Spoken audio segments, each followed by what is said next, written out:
ఇక phone tapping కేసులో నిందితుడిగా ఉన్న ఎస్ఐబి మాజీ చీఫ్ ప్రభాకర్ రావు నేడు అమెరికా నుంచి హైదరాబాద్ కు రానున్నారు. దీంతో ఆయన్ను విచారణ చేసేందుకు దర్యాప్తు టీం సిద్ధమైంది. ప్రభాకర్ రావును విచారణ చేస్తేనే కేసు కొలిక్కి వస్తుందని పోలీసులైతే భావిస్తా ఉన్నారు. ఈ కేసులో ప్రభాకర్ రావు ముఖ్యమైన వ్యక్తిగా ఉన్నందున ఆయన్ను ఫోన్ ట్యాపింగ్ చేయమని పురమాయించిన నేతలు ఎవరనే దానిపై ఎంక్వైరీ టీం ఫోకస్ పెట్టినట్టుగా తెలుస్తోంది. అందులో 2 మాజీ మంత్రులు, 1 ఎంపీతో పాటు 3 ఎమ్మెల్యేలు, 2 ఎమ్మెల్సీలకు నోటీసులు ఇవ్వాలని చూస్తున్నారు. దీంతో గత ప్రభుత్వ నేతల గుండెల్లో రైళ్లు పరిగెడుతున్నాయి.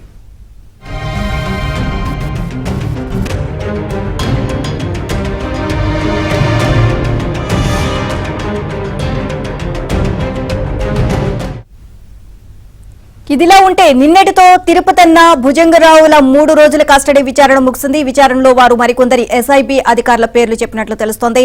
ఎస్ఐబి మాజీ చీఫ్ ప్రభాకర్ రావు ఆదేశాలతోనే ట్యాపింగ్ చేశామని ఒప్పుకున్నారు. ప్రభాకర్ రావు సూచనల మేరకు హైదరాబాద్ సిటీ శివారు, నల్గొండ, మహబూబ్ నగర్, సిరిసిల్ల, వరంగల్ ఏరియాలో సర్వర్ రూమ్స్ ఏర్పాటు చేసినట్లు నిర్ధారించారు. అదేవిధంగా ఈ రోజు మరో 4 అధికారులను ప్రశ్నించనున్నట్లుగా తెలుస్తోంది. ఇక దాంతో పాటు మరో నిందితుడు రాధాకిషన్ రావును కస్టడీలోకి ఇవ్వాలి అని పిటిషన్ దాఖలు చేయనుంది దర్యాప్తు బృందం. ఇదే అంశానికి సంబంధించి మరిన్ని అప్డేట్స్ మా క్రైమ్ కరెస్పాండెంట్ ప్రవీణ్ అడిగి తెలుసుకుందాం.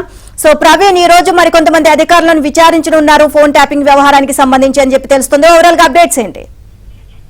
మాజీ ఎస్ఐబి చీఫ్ ప్రభాకర్ రావు ఈ రోజు అమెరికా నుండి హైదరాబాద్ కు రాబోతున్నారు. హైదరాబాద్ కు వచ్చిన తర్వాత అతనే స్వయంగా లొంగిపోతాడా లేకుంటే పోలీసులు అతన్ని అదుపులోకి తీసుకుంటారా అనేది మాత్రం చూడాల్సినటువంటి అవసరం ఉంటుంది. ప్రభాకర్ రావును విచారిస్తే దీని వెనుక ఉన్నటువంటి పాత్రదారులు ఎవరు, సూత్రధారులు ఎవరు అనేది ఒక క్లారిటీకి వచ్చేటువంటి అవకాశం అయితే కనపడుతుంది.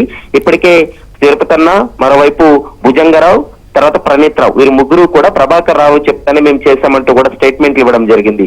వాళ్ళు ఇచ్చినటువంటి స్టేట్మెంట్ల ఆధారంగానే ప్రభాకర్ రావును కూడా క్వశ్చన్ చేసేటువంటి అవకాశం ఉంటుంది. ప్రభాకర్ రావును క్వశ్చన్ చేసిన తర్వాత ఏం చెప్పిన స్టేట్మెంట్ల ఆధారంగా చేసుకొని ఒక ఎంపీ, 2 మాజీ మంత్రులు, 1 ఎమ్మెల్యే, మరోవైపు మరో బీఆర్ఎస్ లో కీలకంగా ఉన్నటువంటి మరో నేతలు, దాదాపు 7-8 మందికి నోటీసులు ఇచ్చేందుకు ఇప్పటికే దర్యాప్తు బృందం సిద్ధంగా ఉందని చెప్పుకోవచ్చు. 1-2 రోజుల్లో వారికి కూడా నోటీసులు ఇచ్చి విచారించేటువంటి అవకాశం అయితే కనపడుతుంది.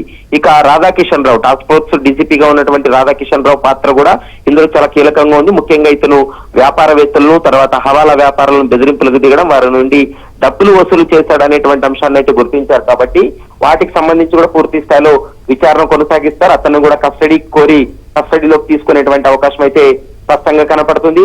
భుజంగరావు, తిరుపతిని ఇచ్చినటువంటి స్టేట్మెంట్ లో చాలా కీలకమైనటువంటి అంశాలు ఉన్నాయి. కాబట్టి వాటన్నిటినీ కూడా ప్రభాకర్ రావును క్వశ్చన్ చేసిన తర్వాత టీఆర్ఎస్ కు సంబంధించినటువంటి నేతలకు కూడా నోటీస్ ఇస్తారనేటువంటి సమాచారం కూడా అందుతుంది. కాబట్టి మరి చూడాలి, ఈ రోజు ప్రభాకర్ రావు ఎన్ని గంటలకు ఇక్కడికి చేరుకోబోతున్నారు, ఒకవేళ ఈ రోజే విచారణకు హాజరవుతాడా లేకపోతే రేపు విచారణకు వస్తారా అనేది మాత్రం క్లారిటీ రావాల్సినటువంటి అవసరం ఉంటుంది. Neelima, thank you Praveen.